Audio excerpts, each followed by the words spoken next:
За та бүхэнд өдрийн мэндийг хүргье. Шинжлэх ухаан танин мэдэхүйн одон өндөр сувгийн маань цус 50 дарангуйлагч нэвтрүүлэг маань эхлэх бэлэн болж байна. За бид хэд энэ жил те. За манай хамтран хөтлөгч онон гэдэг. Онондоо өдрийн мэнд хүргье. Өдрийн мэнд. За бид хэд энэ жил яг тэр дарангуйлагч гэдэг одоо юм ерөнхий нэршил яваад байна шүү дээ. Яагаад хүн дарангуйлагч болж тийм?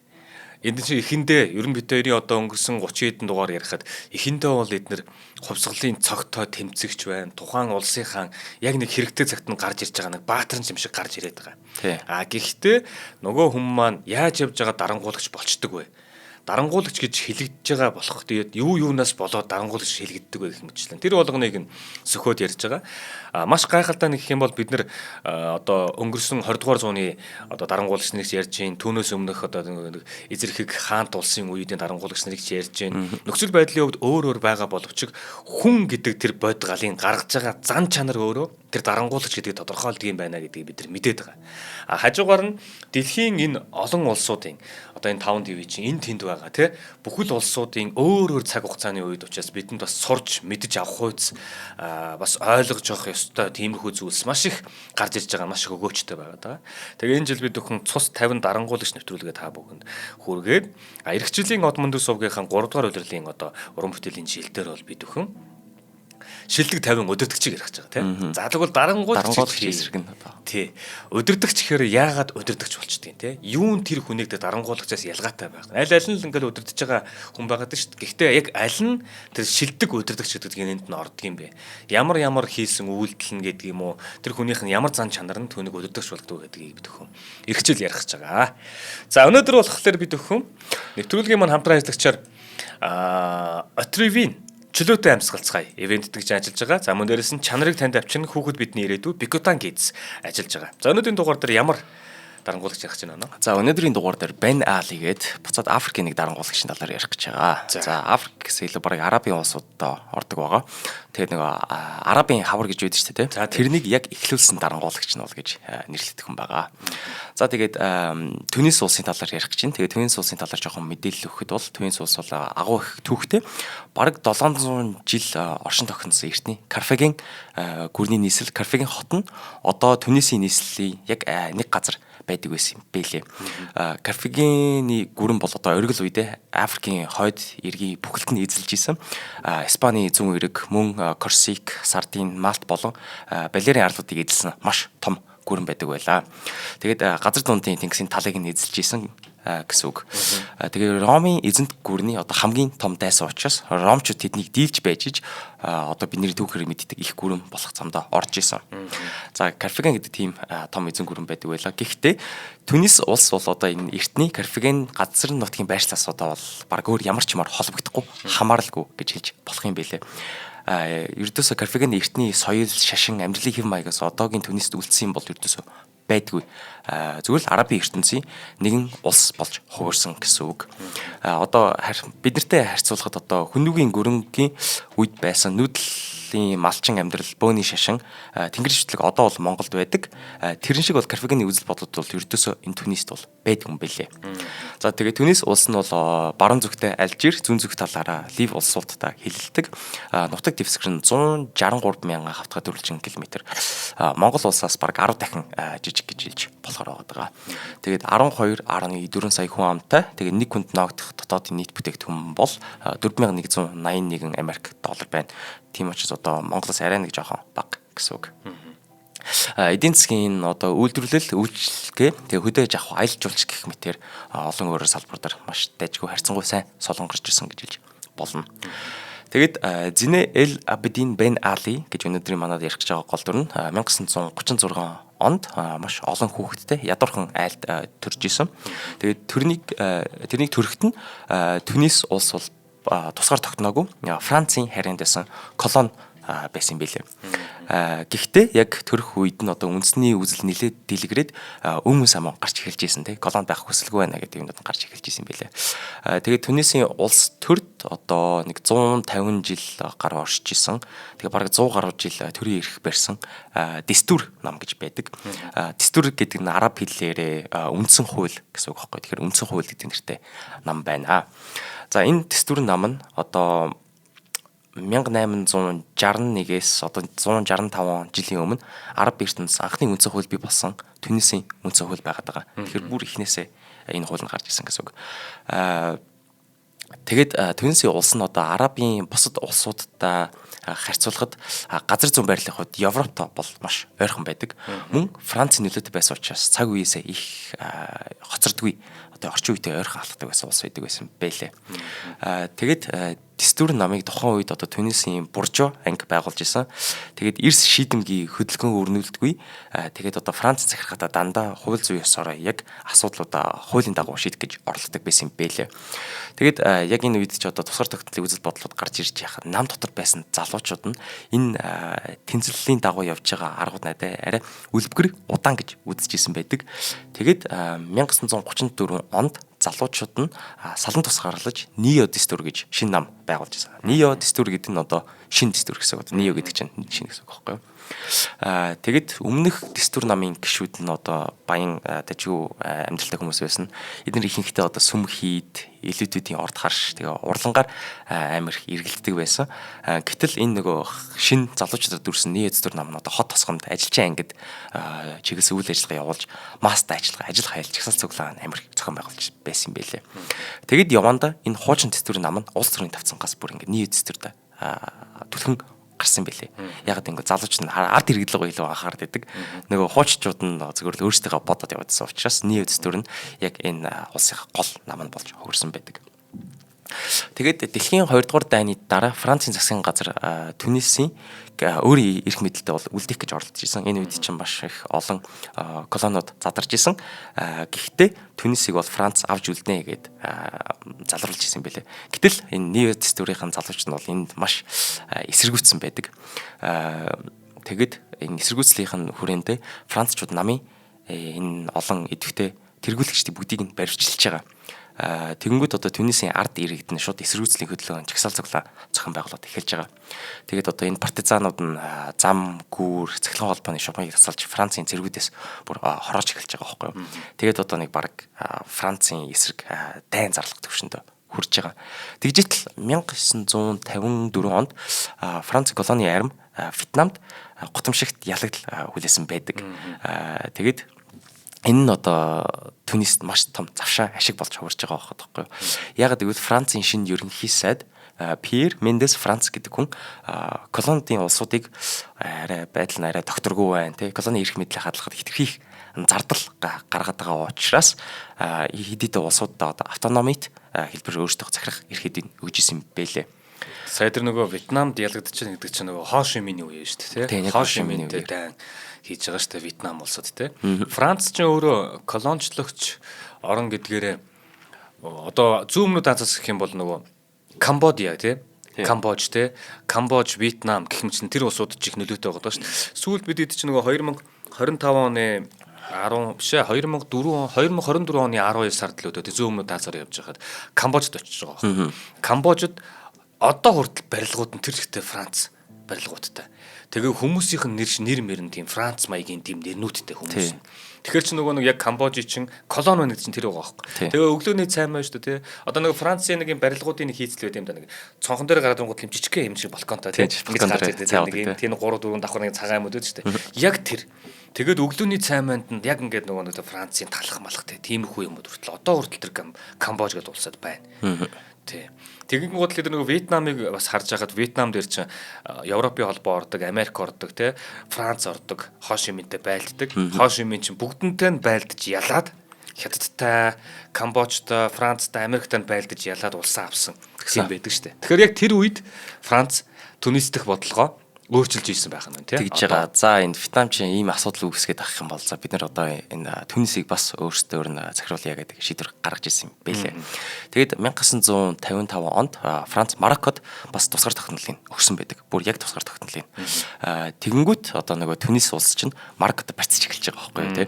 За эдгээр яагаад тусгар тогтнол авав? Бид нар автономит хэлбэрээр байх хэрэгтэй юм бэ гэнгүүт тусгар тогтнол шаардж байгаа. Тэгээд 1956 онд Алпын ёсоор тусгаар тогтнол авсан байдаг.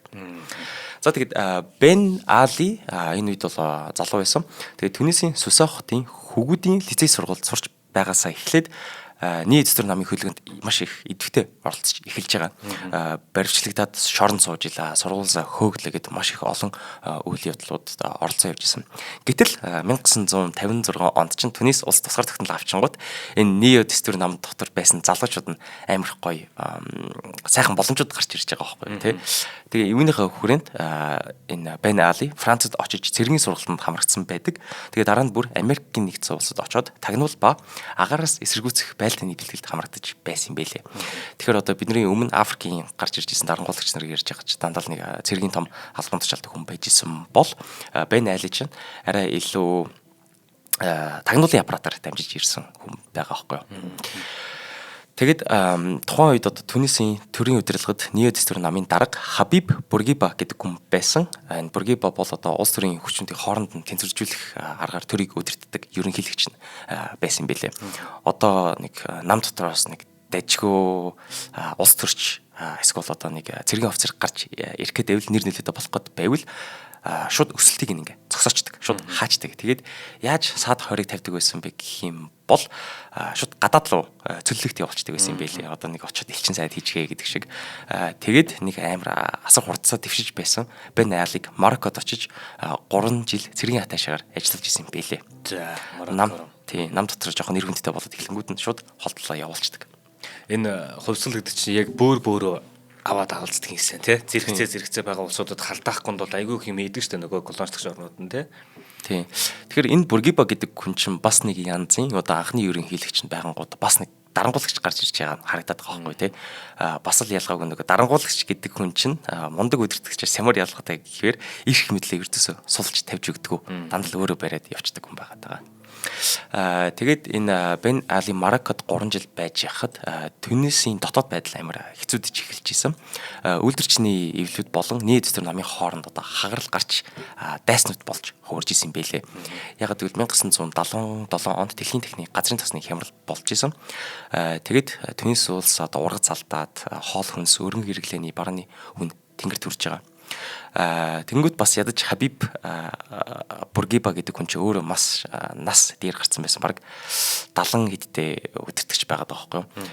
Тэгээд нам дотроо ингээд дараагийн залгамж халаа болох удирдахчаа сонгох нь бас дотор нэг жоохон нам дотор алдсан болж эхлээд байгаа. Тэгэхэд Бургиба шууд нөгөө 41 настай Бен Алиг Мароккоос дуудаж улс төрийн дайснуудад дараалах гол үйл ажиллагаанд оруулж байгаа. Шууд одоо баруунгараа болгоод тэгэд энэ Бен Али ямар ажлууд хийжсэн бэ гэхээр 1978 оны 1 сард үндэсний хэмжээний ажил хаялт чагсаалт цаглаа одоо өмнө сам гарч ирж байгаа байхгүй тий. Энэ ард иргэд нь одоо малчт нь бүгдээрээ цагдаа нартайгаа зодтолж чинь, байлдаж чинь, алдаж чинь. Тэрийг нь зогсоох яг гол ажлыг нь Бен Алид өгж исэн. Бен Али тэнгүүтээ энийг нь яаж зогсоож исэн бэ гэх юм бол шууд төмөр нударгаар танк оруулж зогсоож исэн байлээ. Тэгвэл энэчнээс нь энэ бослогыг дарах туршлага нь одоо ингээд маш дарангууд аргаар зогсоож байгаа учраас энэчнээс эхлээд одоо дарангуй байх хэрэгтэй байна гэдгээ бас нэг авч сурсан юм шиг байгаа. За тэгээд энэ үед бас одоо нийт дэстүр нам чинь ард иргэдээсээ ураад эхэлчихэж байгаа байхгүй тий. Үйлдвэрчний эвлэл малчтайгаа ингэж танкаар хүчээр зогсож байна гэдэг чинь ард иргэдээсээ ураад ард иргэд нийт дэстүр намын хооронд нь маш том зай үүсчихэж байгаа. За ард иргэд нь тэнгуүтээ за нийт дэстүр намдаа найдаж болохгүй юм бол юунд найдаж болох вэ гэд шууд исламын хөдөлгөөнд орж эхэлж байгаа. Энэ үед ч яг Арабын улсуудаар исламын хөдөлгөөн амар идэвхтэй болж исэн. Тэгээд төрдөө найдгаа болсон ард иргэдэн шууд исламын хөдөлгөөнд олноороо нэгдээд орж байна. Тэгээ нөө шашин бас байгаа учраас шашин бас байгаа. Өөрөө Түнис чиг сонирхолтой болсон шүү дээ, тий. Африк төвд байгаа. За тэгээд эргийн буюу тий тэр дээд өнцгтөр байгаа шүү дээ, тий. Тэгээд цаашаага Франц руугаа далаа малаагаа ч юм холбоотой байсан байх. Европ тал руугаа маш ойрхон тий. Тэгсэн хэрнээсээ Африк төвдөр байгаа улс хэрнээсээ исламын шашинтай.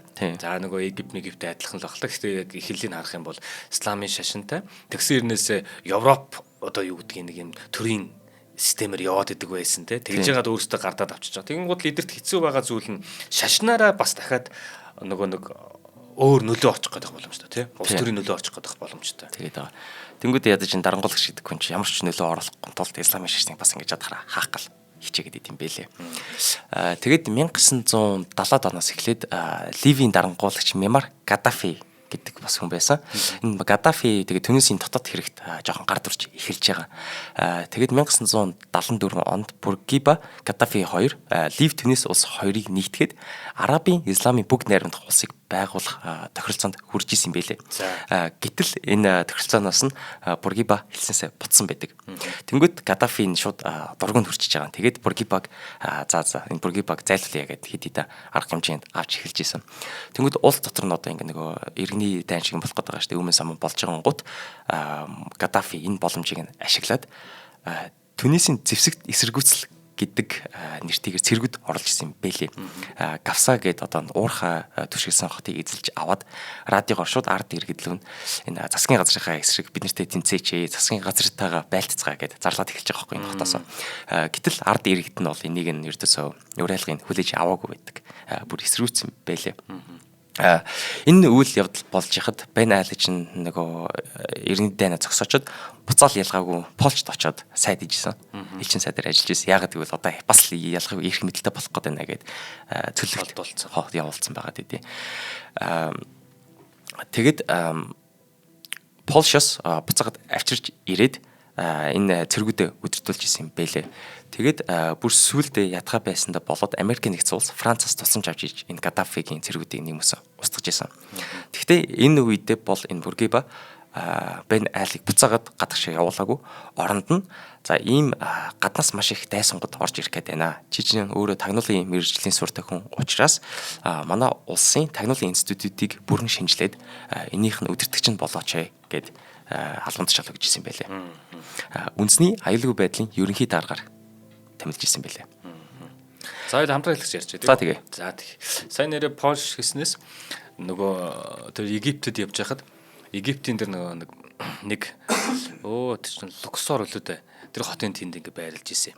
Тэгсэн чинь тэнд нэг Поланд нөхөр байгаа байхгүй Польш. Тэгээ бид нэг халдар малдар англи хэлээр ярилцаад ойлголцлоо. Тэгсэн чинь тэр тэгж байгаа. Чи ханаас ирсэн бэ гэсэн чинь би Монгол гэсэн чинь монголчин ийм айгүй гоё ийм эрчлөөтэй ийм гоё орон штэ гэдэхгүй юу. Чи хаанаас яаж мэдтий гэсэн чинь би хятадыг мэднэ. Бас монголыг мэднэ. Энэ хоёр шал ондоо хоёр улс байдаг. Бөөрөөрөө залгаатай байдаг гэсэндээ. Надад зүгээр энийг хэн ингэж толгойд мань ортол хийж өгсөн бэ гэхээр манай Польшид телевизийн хөтлөгчөөр ажилладаг нэг монгол залуу байгаа гэдэг. Тэр маш ийм нэг юм марзан ийм гоё яриатай. Тэгсэн хэрнээсээ яриан дундуура Монгол гэж ийм улс байдгийн шүүгээ бидэрт ингээ бүр суулгацсан байдаг. Польшд амьдардаг юм уу? Польшд амьдардаг тийм монгол залуу юм байна. Тэгээ телевизэн хөтлөгч хийдэг. Нэрийг нь би мартчихлаа. Тэгээд тэр Польш нөхөр чи өөрөө нэг 30 дөнгөж гарч байгаа залуу байгаа байхгүй. Тэгээд аялах нэ дээрээ дуртай. Гэтэ би танаа Монголын талаар мэдээлэл чинь би тэр залуугаас авсан. Танаа улсад чинь би очиж үзэх хүсдэг. Танах ийм гоё улс гэж надад ярьж өгөө лээ. Польш гэснээс би Польш гэхэрэл ярьчлаа шүү. Ямар ч хамаагүй. За нэвтрүүлгийн маань хамтаа хэлэгчээр Отревийн чөлөөтэй амьсгалцгаая ажиллаж байна. За ер нь бол нөгөө улирал солигдох үеэр бит хоёр хилээд л байгаа. Улирал солигдох үеэр ялангуяа хүний дархлаа ундаг те өөрчлөгддөг. Үнээс шалтгаалаад магадгүй нөгөө амьсгалын замаар байдаг юм уу, агаар туслын замаар байдаг юм уу те ингээд нөгөө ирж байгаа вирусүүд чинь таны биеинд орж ирээд ямар нэгэн байдлаар дарангуулах гээд байдаг. Хажуугаар нөгөө хашил гэдэг зүйл хөдөлдөг. За хашилж гэдэг юм уу, эсвэл тэр нөгөө нэг жоохон ханаа томооны ихний шинжнээс болоод ч юм уу хүн нойр дутуу авна штэ. Нойр дутуу аваад эхлэх юм бол нөгөө нэг ядралт, нозоорол гэдэг юм уу энэ бүх юмуд чинь ингээд явагдаад эхэлдэг. Тэгэхээр бид нарт нөгөө хамгийн түрүүнд амьсгалах эрхтэн буюу хамар. Тэгмэнгүүд харьцлаас болдог юм уу? Эсвэл магадгүй сахилгагууц явж байгаад хамар амаа хугалж ирсэн тохиолдолоос болоод нөгөө хамар ам нь бас ингээд гүйцэд амьсгаа авч чадахгүй болохоор хүний тархинд очиж байгаа хүчил төгсгийн хэмжээ буурдаг. Хүчил төгсгийн хэмжээ буурна гэдэг нь магадгүй нөгөө тархины судасны юу байдгийг ачаалал байдаг юм уу? Энэ болгон ингээд маш олон зүйлсэд чинь эхлэл болоод эхэлдэг. Тэгэхээр хүмүүс юу сонгодог вэ гэхээр шинэ оройдсондоо унтаж амрахын тулд нөгөө хамрын цацлаг сонгож эхэлдэг. За тэгвэл миний өнөөдөр ярих гэдэг энэ Отревийн гэдэг маань яг хамрын цацлаг. Гэхдээ ийм юм байгаа юм. Отревийн хамрын битүүрлийг 12 цагийн турш арилгадаг. Нэг цацсан багт 12 цагийн турш. Бүр ийм нөгөө нэг ийм тусал залгаатай юм шиг явдаг хүмүүс байна л да. Байнгын германд нь байдаг те. Ингээ байнга цацдаг. Энэ бүр сүултээ нөгөө донтой юм шиг болцсон те бүр. Тэгээ баг ингээ жоохон битүү мэдгдэн гутал нь гаргаж яцтаад байдаг. Ингээ бүр цаг тутам цацдаг ч гэдэг юм уу. Ингээ бүр хамаарал шахуу болцсон. Ийм улсууд маш их байдаг. Тэгэхээр Отревиний давуу тал нь гэх юм бол нэг цацсан байхад 12 цагийн турш одоо хамрын тань чөлөөтэй амьсгалах тэс одоо боломжийг чи өгөх гэж л юм Отревийн байгаад байгаа. Тэгээ удаан үргэлжлэх үйлчилгээ нь таныг 5 тухтай байлгаж чөлөөтэй амьсгал болно. За уртсгсан үйлдэлтэй буюу 12 цаг хүртэл хугацаанд үр дүнгээ үзүүлдэг. За эхний минутаас эхлээд түргэн үйлчилж хамрын битүүрлийг хурдан хугацаанд арилгана. Дээрэс нь чигшүүлэгчийн найрлагатай болохоор нөгөө хорсдог, хуурайшдаг гэдэг шинж тэмдгүүд илэрдэг. Тэгэхээр тунг тохируулах бас хэрэгтэй. Танд одоо нэг авахд чинь эмийн санд чинь зөвлөөд те. За ингээд зараа гэдгийг хэлээд өгөх болно. За амьсгалын замын судаснуудыг агшааж битүүрлийг багасгадаг. Тэгэхээр отровин бүх эмийн сангуудаар худалдаалагдж байгаа. Та бүхэн маань өөртөө ойрхон эмийн сангаас отровинийг одоо бас авч хэрэглээрэй. Отровинтай чөлөөтэй амьсгал сая. Бид бүхний дэмжин ажиллаж байгаад баярлалаа. Баярлалаа. За Бургиба ерөнхийлөгч одоо бол ингээд дандаа нэг гаднаас орж ирж байгаа эсвэл дотроо болж байгаа өмнө самууныг нэг дараад аргалчаад байгаа байхгүй юу. Гэхдээ одоо нэг янзын дарж байгаа ч гэсэн ард иргэдийн дургуцал одоо эдийн засгийн хямрал нийгмийн ордлын уг шалтгааныг нь бол ердөөсөө арилгаж засаж шийдэж чадахгүй байгаа. Одоо маш их популист хүн байгаад байсан. Тэрийгээрээ яаж илэрхийлж байна гэхээр талах гурилны бүтээгдэхүүний үнийг төрөөсөө шууд барьцдаг байсан байгаад байт юм бэлээ. Тэгээд хүнсний үйлдвэрүүдэд шууд зөрөөг нь бөнгөөр өгчдөг. За тэгээд энд нь баг улсын төсвийнх нь 10% нь өргөн хэрэглээний барааны үнийг барихад зарцуулж байсан гэдэг тооцоол байт юм бэлээ. Тэгээд түүнээс улс нь бол өөрөө газрын тосны нөөцтэй байсан, газрын тосоо экспортлдог байсан. Гэхдээ энэ мөнгөнийхөө орлогоор эдийн засаг одоо солонгорлжуулах, либералжуулах эсвэл одоо бараа бүтээгдэхүүний үнийг одоо олон улсын үнэтэй уялдуулан явуулахаас оронд нь зүгээр гадаад экспортынхаа мөнгөөр улсынхаа талх гурилны үнийг бариад байгаа байхгүй юу. Тэнгүүт одоо энэ гадаад экспорт жишээ яваалаад гівгэнд 1983 онд дэлхийн эдийн засаг муутчихж байгаа. Тэгэд үн барьж чадхаа болчихж байгаа байхгүй юу. Тэгээд маш их одоо өрөнд орчиж ин л доо гадаад өрөндөө орчингод. Тэгээд сангийн яам нь шууд талхныхаа үнэ барьж чадхаа болчингод олон улсын валютын сангаас тусамж гуйж исэн. За тэгээд олон улсын валютын санг за та нар үн барихаа болоо. Бид нэр тэгэх юм бол та нарт зээл өгье гэжсэн бэлээ. Тэгэд шууд үн барихаа болчингууд нэг шөнийн дотор талх гурилны үн 2 дахин нэмэгдэж байгаа. За тэгээд энэ талхныхаа үнийг ингээ барихаа болчингод хүмүүс ч бол талхаа худалдаж авч чадхаа байлчлаа. Ард иргэд нь маш ядуу амьдраад байхад идэг. Тэнгүүт одоо годомт нь өмнө сам болж байгаа өсгөлөө болж штэ тий. Тэнгүүт одоо шууд за ийм шийдвэр гаргахаа болио гэд буцаагаад үнэ бариад эхэлж исэн байдаг. Тэгэд үнэ бариад эхэлчихэнгуут буцаад энэ үйлдвэрүүдийнхаа үнийхэн зөрөөг нь яаж төлж чадах гэж байна гэхээр ержтөөсөө төлж чадхаа болчихж байгаа. Гадаад валютын нөөцгөө болчлоо. Дотоод мөнгөний нөөцгөө болчлоо. Тэгээд одоо баг хэдхэн сарын дотор 15 хоногийн гадаад валютын нөөцтэй үлдсэн байна гэсэн тооцоол гарч исэн. Тэнгүүтээ энэ мөнгө чинь бас юунаас гарч ирж байна гэхээр одоо барих ёстой байсан сургуулиуд, засах ёстой зам одоо бүх улсынхаа бусад төсвүүдийн мөнгийг авангуудаа зүгээр л энэ талхны үн, гурилны үний бүтээгдэхүүнүүдийг хямдхан байлгах дээр зарцуулчихж байгаа байхгүй юу. Тийм. Тэгэд үнэ буцаагаад барингуудаа бусад бүтээгдэхүүнүүд дээр шууд амар өндөр татвар тавьсан байсан байлээ. Тэгэхээр одоо талхныхын үн дажгүй хямдхан байгаа ч гэсэн одоо элсэн чихэр, кофе, бензин, тамхи, гутал хувцас багаж хэрэгсэл, эм тари, автомашин цахилгаан бараа гэдээ бусад бүх барааны үн эрс нэмэгдчихэж байгаа. Тэгэд 1986 он гэхэд Тунисийн сангийн яам 15 хоногийн импортын эргэлтийн хангах хэмжээний гадаад валютын нөөцтэй болцсон байсан. Тэгэд олон улсын валютын сангаас ахаал мөнгө гуйж байгаа.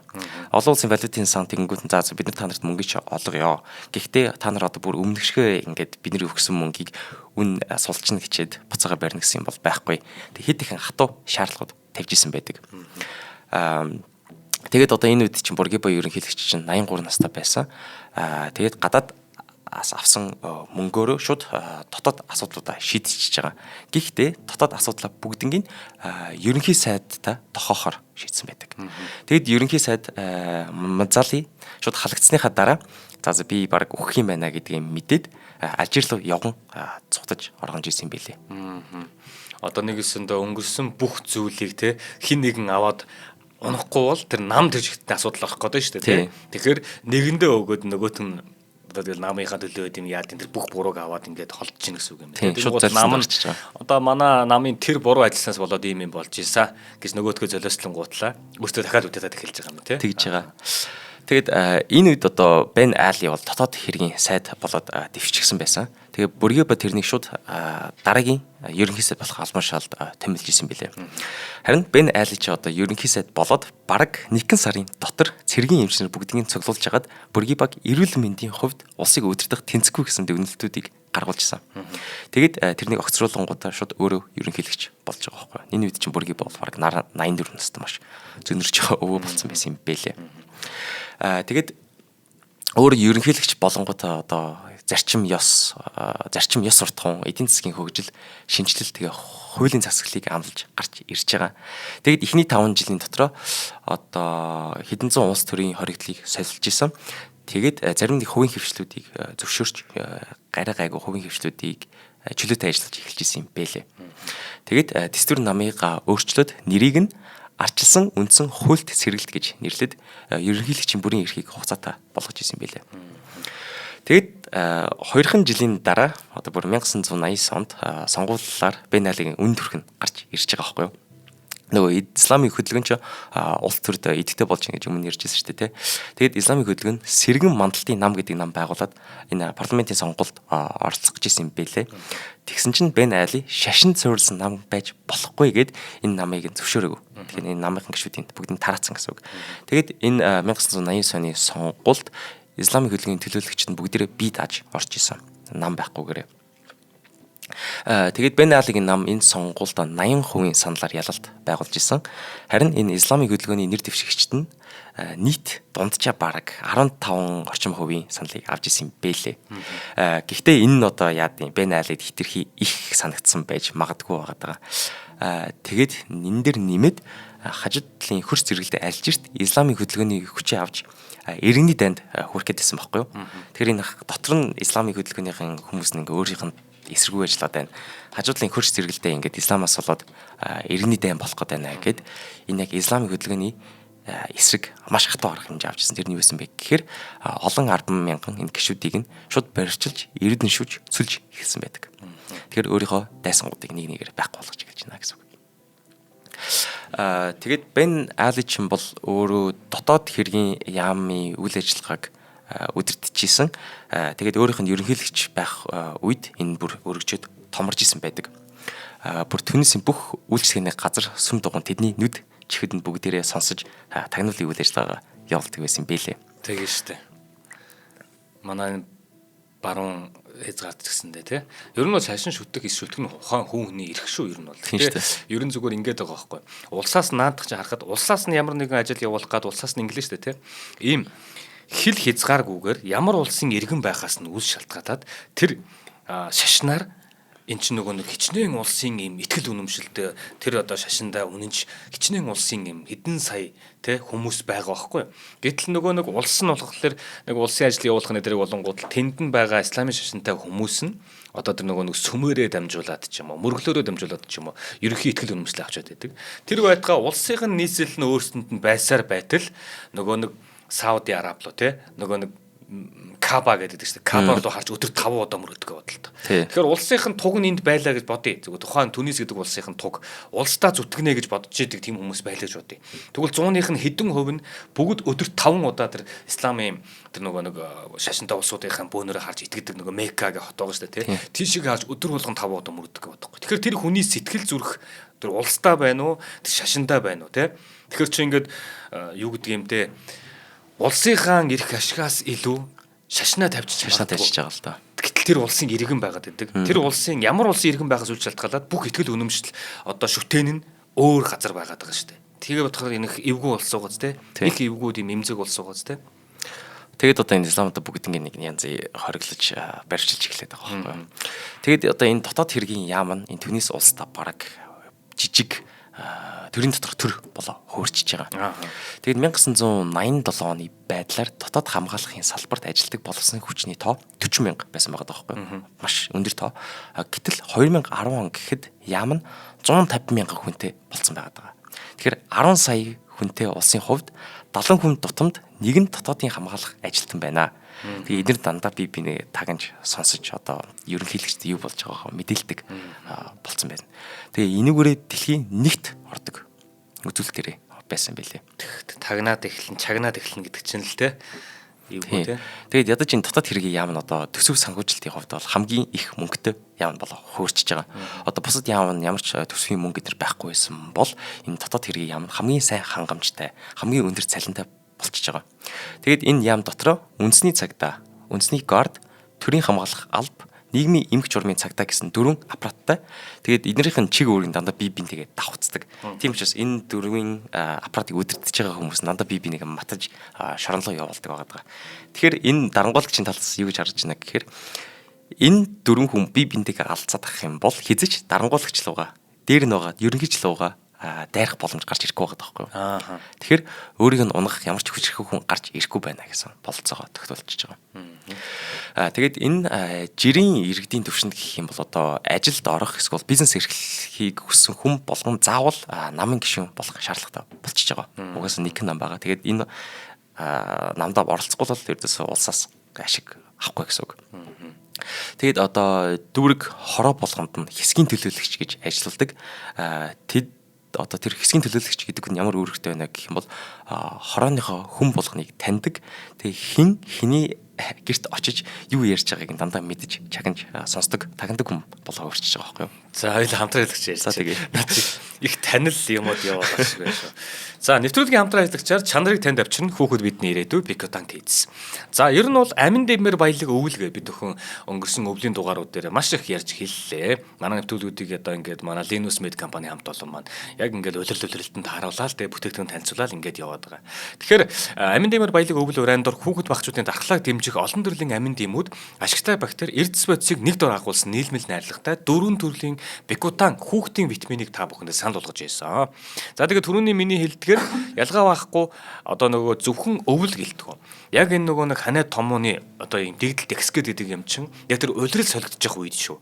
Хүүхдийн дархлаа, хүний дархлаа унжаах үед та ялангуяа хүүхдүүдтэй болон өөртөө амин дэмийн нэмэлт бүтээгдэхүүнийг хэрэгцээтэй болдог. Витамин хэрэгцээтэй болдог. Тэгээд манай Linus Med компани хамт олон маань чанарыг танд авчирна хүүхэд бидний ирээдүй Bikutang Kids-ийг та бүхэндээ санал болгож байгаа. Мэдээж эмчийн завраар хэрэглэнэ. Health Point-ийн эмийн сангууд болон бусад бүх эмийн сангуудаар худалдаалагдаж байгаа. Тэгэхээр Bikutang Kids гэд асуух юм бол та бүхэнд манай эмийн санч нар бас сайхан тайлбарлаад яриад хэлээд өгөх юм байгаа шүү. Тэгэхээр яг улирал солигдож байгаа энэ үед хүүхдийнхаа дархлааг амин дэмийн нэмэлт бүтээгдэхүүнээр дэмжээрэй гэж хүсэж байна. За баярлалаа. За тэгээд энэ үед чинь таксины жолооч, зөөгч, оюутан сурагчдад одоо мэдээлэл олж өгөх юм бол цалин өгдөг болоо хуурчиж байгаа байхгүй юу. Тэнгүүт энэ одоо эдийн засгийн бүр систем болчих чинь гэсэн үг. Тэнгүүт одоо улсын төсвөөс нь нэг баггүй хэмжээ нь яг энэ зүгээр тагнуулын оюутнууд ямар мэдээлэл өгөхөөс очоод цалин болдог болоо хуурчиж байгаа. Тэнгүүт одоо нийгэм чинь ажилгүйд л дээд зэгтээ хүрлээ гэхэд хүмүүс ийшиг л явдаг болчих чинь тий мөнгө олох хэрэгтэй үедээ за манай хөрш айл манай ерөнхийлөгч муулаад байна шүү гэдэг мэдээлэл очиж өгөөл цалин авдаг болчих байгаа гэсэн үг. За тэгээд Бен Али төрийн эрхэнд гарсан эхний хэдэн жилдээ олон улсын валютын сан дэлхийн банк Тунис улсыг одоо амжилтын үлгэр жишээ газар дундын тэнгисийн бар улс гэх мэтэр магтчихсэн. За яагаад вэ гэхээр дотоодын өмнө сан бол нэг тажгүй доктортой болчихж байгаа. Тэгээд үйлдвэрлэжилт, аялал жуулчлал сэргсэн мөн Европын холбоотой харилцаагаа сайжруулснаас болоод гадагшаа маш их бараагаа экспортлж эхэлж исэн юм байлээ. Тэгээд энэ гаднаас олж ирж байгаа мөнгө нь хизэж ард иргэдтэй бол очихгүй. Тийм учраас одоо бас л ялгаагүй авилгын замаар яваад байхгүй болчихж байгаа гэсэн үг. Тэгэд баг иргэдтэй хасах дүнтэй болж очиж гинэ гэж хэлж болно. Тэгээд одоо нэг мундаг эрэгтэй хүний ард мундаг ихнэр байдаг гэж байдаг шүү дээ. Тэгээд би бас ингээ хараад тахаар аимшигын дарангуулагчийн ард нь бас л нэг аимшиг ихнэр нь байд юм бэлээ. Тэгээд Тунис улсад бас энэ ямар ч ялгаагүй. Трабелсигийн гэр бүл гэдэг нэг одоо нэг дийлдэшгүй нүсэр том тогтолцоо би болж исэн бэлээ. Бен Айлигийн 2 дахь ихнэр Лейла Трабелсигийн гэр бүл нь одоо харилцаа холбоо, банк, агаарын тээвэр, автомашины импорт, үйл хөдлөх хөрөнгөд хамгийн ашигтай салбарт очиж гараад ирдэг. Одоо нэг янзын шинэ бизнес байна уу, бизнес байла. Тэднэрт ажгүй ашигтай ажиллаад эхлэх юм бол энэ гэр бүлийн нэг гишүүн очоод за та нар хувьцаанаасаа надаа 10% өгөө, 20% өгөө гэж бүр шаарддаг. Тэгэд өгөхгүй гэх юм бол одоо татвар хяналт шалгалт бүр тааж давшгүй их зардал оруулалт юм байлээ. Тэгээд 2010 он хүртэл Тбилисигийн гэр бүл нь 220 аж ахуй нэгжийг булааж авсан гэсэн тооцоо гарч исэн.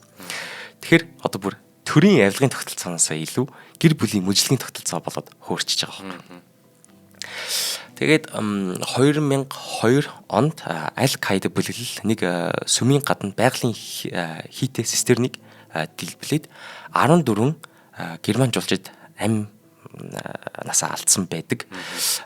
Ийм аимшигын үйл ажиллагааны одоо алан ядах үйл ажиллагааны дараа Бен Али өөрийгөө ингээ террористуудын эсрэг бамбаа болгож хуургаж исэн бэлээ. Арабын ертөнц дахь исламын хэд таврагдсны эсрэг сүүлчийн бамбаа гэж өөрийгөө нэрлэж ирсэн бүр. Тэгээд терроризм эсрэг хэд хэдэн хуулиудыг баталж исэн. Тэгвэл энэ хуулиа баталчаад террористуудыг байршилж шоронд хийхээс илүү өөрийнх нь эсрэг дуурсан эсвэл өөрийнх нь эсрэг үйл ажиллагаа явуулж исэн төрийн дайснуудаа ихэнхдээ шорондоо хийсэн байт юм байлээ. Тэгвэл энэ чинь одоо хараад үзэж яхад маш сонирхолтой юм гэх юм бол тэр террорист халдлага болсон 2002 онд Бен Алиг ерөнхийлөгчийн сүүлчийн бүрэн эрхийн хугацаа дуусгах хэрэгтэй байсан байхгүй юу. Тэнгүүтээ энэ хуулийг батлахдаа санал асуулга явуулж ирсэн байлээ. За энэ чи манай улсад террористид орж ирээд ийм аимшиг алдлага хийгээд байна. Тийм учраас би ерөнхийлөгчийг өөрчлөлтөх ёстой байна гэж санал асуулга авч ирсэн. Тэгээд тэрүүгээрээ өөрийнхөө ерөнхийлөгчийн хугацааг нэмэгдүүлээд 4 дахь удаага ерөнхийлөгчээр суух хуулиа баталж ирсэн байлээ. Тэгэхээр одоо нийгмийн айдсыг ашиглаад зөв өөртөө ашигтайгаар гаргаад дуусгачихж байгаа байхгүй юу. Тэгээд 2004 онд сонгуульд өрсөлдөд ялж исэн. Тэгээд Бен Али сонгуульд үзэх болгондоо маш өндөр саналаар ялалт байгуулдаг. Хамгийн багадаа 89%-аар ялалт байгуулж исэн бэлээ. Гэтэл үндэ ард иргэд нь одоо нэг үнэхээр цөхөрцөн байгаад байгаа шүү дээ. Ийм учраас сонгуулийн эрдэс нь баг 20-30% тал байдаг байсан гэж байгаа юм. Тэгээ 20-30%-ийнхаа 89%-аар ялаад шүү дээ тий.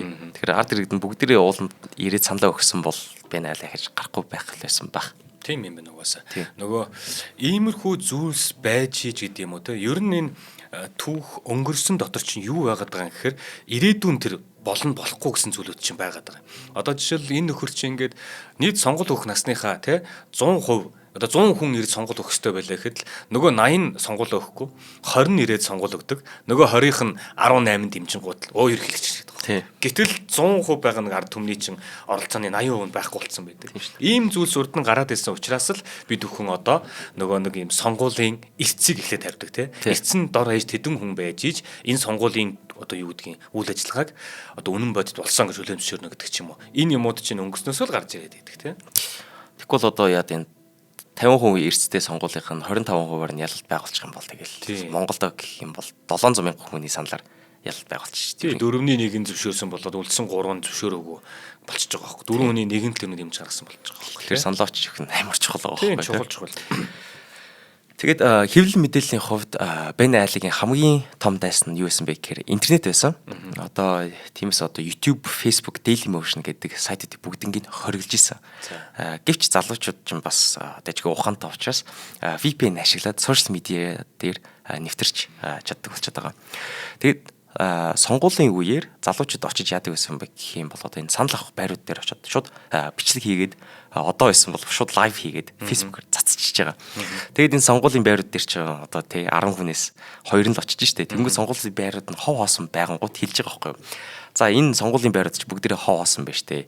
Энийгээр яаж гарсан хүнийг ерөнхийлөгч гэж хэлэх вэ гэд шууд бүх сошиал медиатайгаар цацчихж байгаа. Тэгээд энэ Түнис улс ч бол амар цензуртай улс байгаад идэг. Тэгсэн мөртлөө 2005 онд дэлхийн мэдээллийн нийгмийн чуулга уулзалтыг зохион байгуулах эрхийг авч ирсэн байлээ. За. Тэгэхээр олон улсад яг энэ Түнист юу болж байгааг нь үнэхээр хүмүүс мэдгүй байсан байгаа байхгүй юу. Тэгжил яг энэ чуулга уулзалт болохын өмнө энэ интернет дах мэдээллийн эрхчлэг бомблох эсрэг идэвхтүүд нь чагсаал цуглаан байгуулж байгаа. Үсгэлэн зарлж байгаа. Очоо газар чагсан гут тэрийг бүгдийг фэйсбүүкээр цацсан гут олон улсад байгаа хүмүүс мэдж байгаа байхгүй юу. Бид нар чинь Түнис улсыг дажгүй яваад байна те сайжирд байна гэж бодоод байсан чинь үнэхээр амар цензуртай байна. Хүмүүс нь өлсөж байгаа юм байна. Бидний бодсон улс биш вэ штэ гэгээд энэ Бен Алигийн дэлхийн дахинд ичигдэр болж хөвөрж байгаа. Тэр сошиал медиа чинь тэгээд нөгөө хүрх улсуудтай хүрчиж байгаа юм байна л да. Харах хүмүүс харчиж байгаа юм байна л да тий. За тэгээд гаднаас одоо мэдээж юу руу Беналер руу одоо шахалт гэдэг юм уу ямар нэг юм иргэн нэстэй тий. Тийм шахалт бол ирж байгаа. Гэхдээ одоо гаднаас ч шууд дарангуулагчид бол ингээд зайлуулах арга бол ердөөсөө байгаагүй. Тэгээд Бен Али яаж одоо үгүй болсон бэ гэх юм бол 2010 оны 12 сарын 17-нд 26 настай Мухаммед боёо Азизи хэмээх годомчинд жимс зардаг залуугийн тэргийг цагдаа нар эвдэн сүйтгэж жимсийг нь хурааж авч исэн. Тэгээд энэ боёо Азизи хотын захиргаанд маш их олоодаа гомдол гаргаж исэн. Тэгээд энэ цагдаа нар ч намайг дээрлэхэд байна штэ. Намайг ердөөсөө 50 ажлыг хийлгэхгүй байна гингүүд тэр засгийн газар нь бол ердөөсөө ойшож үзээгүй. Тэгээд энэ 12 сарын 17-нд хотын захиргааны өмнө та нар намайг яаж амьдргээд байгаа юм бэ гэд өөр дөр бензин асгаад өөрийгөө шатаажсэн. Тэгээд энэ үйл явдлаас арабын ертөнцийг бүхэлдэн нөмөрсөн арабын хавар хэмээх хөдөлгөөн эхэлж исэн юм. Тэгээд 1 сарын дараа хуулчид бүгдээрээ ажиллаа хаялаа. Үйлдвэрчдийн эвлүүд бүгдээрээ ажиллаа хаялаа. Тэгээд энэс хэдэн хоногийн дараа үндэсний хэмжээний ажил хаялт болж өргөжж исэн. Тэгээд Бен Али бол энэ ажил хаялт одоо жагсаал цуглааныг зогсоох гээд шууд цагдаа нар жагсагчд руу гал нээж байгаа байхгүй юу. Тэнгүүдийн жагсагчд чинь одоо бүр айгаад болохын оронд улам зориг болоод бүр олон зуун сая хүнээрээ годамжид жагсаад эхэлж байна. За. Тэгээд иргэдийг бол за ердөөсөө энэ хүчээр дийлэхгүй байна гэж мэдж байгаа. Тэгээд Бен Али бол за та нарыг сонслоо. Би 300 мянган ажлын байр шинээр бий болгоно гэж амлалт өгж байна. Гэтэл хард иргэд нь бол энэ нэг нь хүлэн зөвшөөрөхгүй итгэхгүй шүү дээ. 10 гаруй 15 6 жил ерөнхийлөгчөө суудсныхаа дараа. Тий. Хин ч итгэхгүй байна. Тэгээд жагсаал цуглаан ердөөсөө зогсохгүй байгаа гэдэг. Тэнгүүд за энийг одоо ердөөсөө бүр армаа ашиглаж хагаад зогсооё гэсэн шийдвэр гаргадсан билээ. Гаргасан. Тэгсэн чинь армийн генерал Рашид Амар юу гэж хэлсэн бэ гэхээр арим иргэдийг хамгаалах ёстой болохоос чиний ордыг хамгаалах ёсгүй гэж хэлээд шууд тушаал биелүүлэхээс татгалцсан байдаг. Тэнгүүд нь энэ Бен Алигийн тойрон хүрээлэгчд нь хэлж байгаа байхгүй. За Саудын Арабд очоод хэд хонцгой нэг хэдхэн сар байцгаа. Тэгээд энэ байдал намжгаар буцаагаад авчиръя гэж хэлж байгаа байхгүй. Тэгээд Бен Али ч өөрөө хамаг хөрөнгө аваад гэр бүлтэйгээ очиж Саудын Арабд байгаад тэгээд онгоц нисэд хэдхэн цагийн дараа ерөнхий сайд Мухаммад Ганучи төрийн эрхийг авч байгаагаа зарлж ирсэн. Тийм учраас одоо энэ Зинэ Эл Абидин Бен Алигийн 23 жилийн ойрхол сарч хөрөхгүй хугацаанд үргэлжлсэн жагсаал цуглаанаар байхгүй болчихж байгаа гэсэн үг. Тэгэл нөгөө үлээхэд л унсан гэдэг. Тэгэл үлээхэд унсан байгаад байгаа. Тийм. Тэгэд Бен Алиг байхгүй байхад шүүх хурал явуулж исэн. Тэгээ энэ шүүх хурлаар 1 удаа 35 жилийн ял, тэгээ 2 удаа насаар хорих ял авч исэн. Гэтэл Сауди Араб Бен Алиг буцаах хүсэлтийг нь бол аваагүй байдаг. Тэгэд Бен Али Сауди Арабын тусгай хангамжинд тансаг амьдарснаар 2019 онд 83 настайдаа төрөв булширхааны хорт хавдраар үхэж талдарлоо. За тэгээд Арабын хавар гэдэг хувьсгал бол ингээд Арабын орнуудаар давлгаа мэт явж исэн. Гэхдээ одоо маш харамсалтай нь энэ ихэнх орнууд нь баг бүх улсууд нь өмнөхөөсөө доройтсон. Баг өмнөхтөнд байсан ялгаагүй дарангуулагч эсвэл одоо бүр аимшигын дарангуулагч гарч ирээд улсаа бол авсан юм бэлээ. Гэхдээ нэг ганц сайн үр дүн гарсан улс нь Тунис байх ёстой байсан. 2014 онд батлагдсан үндсэн хуулиараа Арабын ертөнцийн одоо хамгийн дэвшилт үндсэн хууль болж исэн. Гэтэл 2014 онд ч нөгөө ISIS гарч ирж ирсэн шүү дээ. Исламын улс бүлэглэл гарч ирж ирсэн. Тэгээд тэд нар ISIS-ийн ч 3 удаа том аллах ядах үйл ажиллагаа явуулаад Тунисийн эдийн засгийн дажгүй сэргээд те аялал жуулчд нь буцаж ирж исэн чинь тэр нь бүгдээрээ зогсцсон. Тэгээд 2021 онд төрийн гацаанаас нь залгацсан байсан ерөнхийлөгч Кейс Саид парламентыг зарцаагаад ерөнхий сайдыг нь халаад тэгэд дээд шүүхийн зүйлийг бүгдийг тараацсан. Тэгэд 2022 онд шинэ үндсэн хуулийг баталсан. Гэвч энэ шинэ үндсэн хууль нь 2014 онд баталсан бүх төвчлүүдийг нь ухраажсан. Тэгээд одоо 2022 оноос хойш ерөнхийлөгч баг бүх юма өөрийнхөө гартаа оруулсан.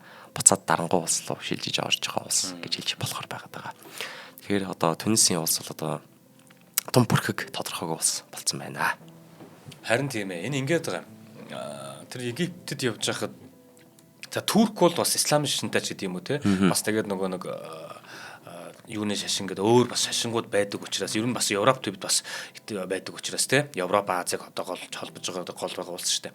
Тэр болохоор бас нөгөө нэг юм худалдаа 8 эдийн засаг гэдэг ч юм уу те эсвэл харж байгаа үзэж байгаа юм тэр талаараа бол арай ондоо байгаа. Яг тэр Араб Евро Африк руу яваад очиж шүү дээ. Тэр нэгд яваад очиж шүү дээ. Тэгэнгүүт ямар сандаа ингэж байгааг бодохгүй. Бид нарыг хоёр хамгаалагч авч явж байгаа байхгүй.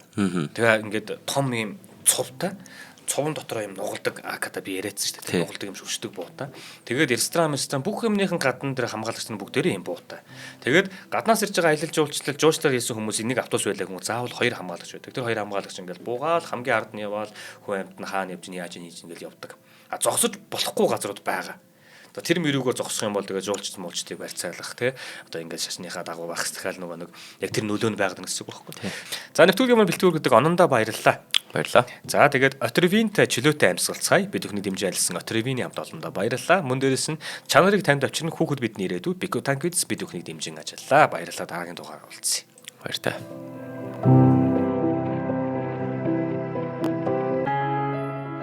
Нэвтрүүлгийг хүлээн авсан Нарны аймгийн монголчуудаа баярлалаа. Одмөндөр сувг нь энэ мэдчлэн таны мэдхүйн мянган нэвтрүүлгийг 2026 оны 7 сарын 1 хүртэл та бүхэндээ хүргэх юм. Их хэлээрээ шинжлэх ухаан танин мэдхүйг түгээхийн үлсэд нэгтгэх хүсвэл та бидэнд хандив өгөх боломжтой. Жилдээ ганцхан удаа 100 мянган төгрөгөөр биднийг дэмжснээр шинжлэх ухаан танин мэдхүйг түгээх энэ үйл хэрэг амжилттай үргэлжлэх юм. Одмөндөр нэр дээрх Худалдаа өвчлийн банкны дансгаа 4191 Тэг 4518. Та 100 мянган төгрөгөөр шилжүүлэхдээ гүйлгээний утга дээр нь өөрийн нэр болон утасны дугаараа заавал бичээрэй. 100 мянган төгрөг хандалснаар Одмөндөр сувгийн алтан гишүүн болох юм а. Шинжлэх ухаан танин мэдхгүй Монголд ялах болтугай.